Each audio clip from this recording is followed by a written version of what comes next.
Hey everyone, and welcome. We are about to take a journey through the entire world of data. It's this huge, sprawling universe that's grown from just simple reports into something that can literally generate art and predict the future. It can feel like a totally tangled web, right? But what if you had a map? Well, today, that's exactly what we're going to do. We're going to unfold that map and chart a clear course from the very beginning all the way to the cutting edge. That way, you can see exactly how we got here and where we're headed next. Okay, and here it is, our map of the data world. I know, at first glance, it's a lot. It's a whole timeline of overlapping fields and buzzwords, and you can see why it's so easy for terms like data science and business intelligence to get kind of thrown around like they're the same thing. But they're not at all. Each box, every single connection here, tells a piece of the story, and we're going to decode it together. So are you feeling a little lost looking at that? Good, that's actually the perfect place to start. We are going to navigate this whole map piece by piece chronologically. And I promise, by the end of this, it's not going to be some confusing diagram anymore.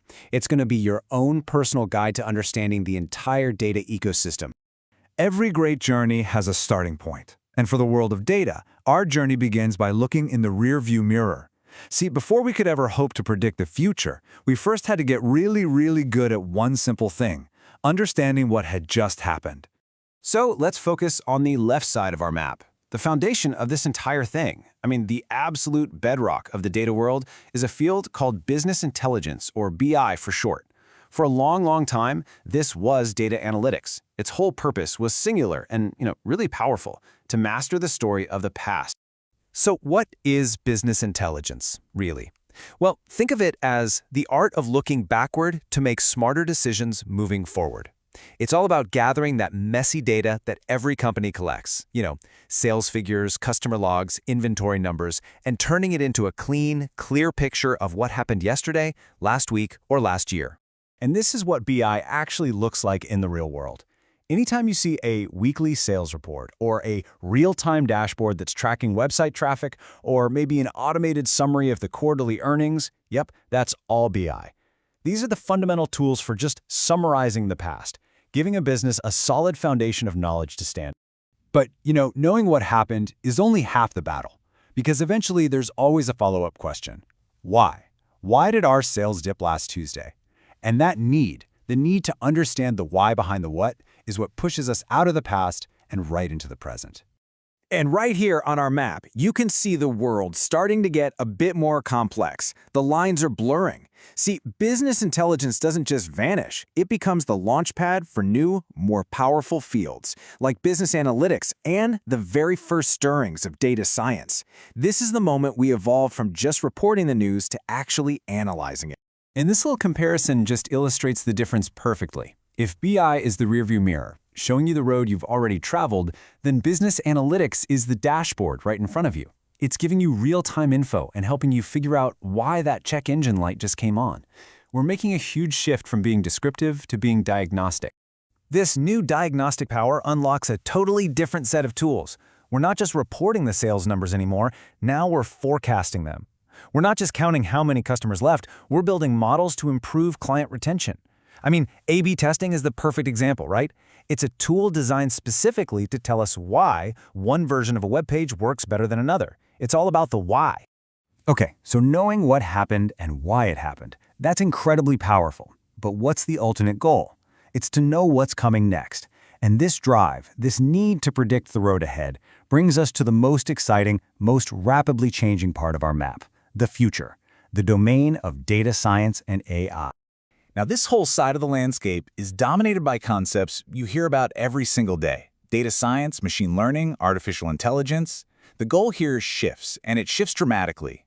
It's not enough to just understand or diagnose anymore. The new frontier is all about predicting what's going to happen and even automating what we should do about it. Data science is basically the giant umbrella that covers most of this future-facing work. You can think of it as the engine. It uses this powerful mix of statistics and computer code to find predictive patterns in just mountains of data.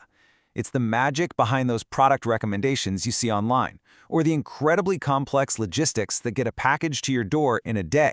And even within this future-focused area, AI itself has been on a wild journey. It started out as traditional AI, which really just followed a bunch of strict if-then rules written by humans. Then machine learning came along, and it was a revolution. For the first time, systems could learn patterns directly from data. And now we're in the age of generative AI, where these systems don't just learn or predict, they can create totally new content. Each step here is just a massive leap in power and autonomy. So, we've journeyed from the past, we've walked through the present, and we've peered into the future. Now it's time to take a step back and look at our completed map. With all the pieces in place, it's not just a diagram anymore. It's like a GPS for navigating the entire data landscape. You know, the single most important thing to realize when you see the whole picture like this is that these fields don't replace each other. Business intelligence wasn't just made obsolete by data science. No, instead they form a single, evolving ecosystem, a continuum of capability we often just call advanced analytics. Each new stage is built right on the shoulders of the one that came before it. So here's the crucial takeaway, the whole story in a nutshell. We started in the past with descriptive analytics, asking the simple question, what happened? Then we moved to the present using diagnostic and predictive analytics to ask, why did it happen? And now we're in the future with prescriptive and generative analytics, asking not only what will happen, but also what should we do about it? And even, can you create the solution for me? This map gives us a fantastic snapshot of the data world as we know it right now. But if this whole journey has taught us anything, it's that this landscape is always changing. The edge of the map today is going to be the heartland tomorrow. So that leaves us with one final question. What comes next? What's the destination that isn't even on this map yet?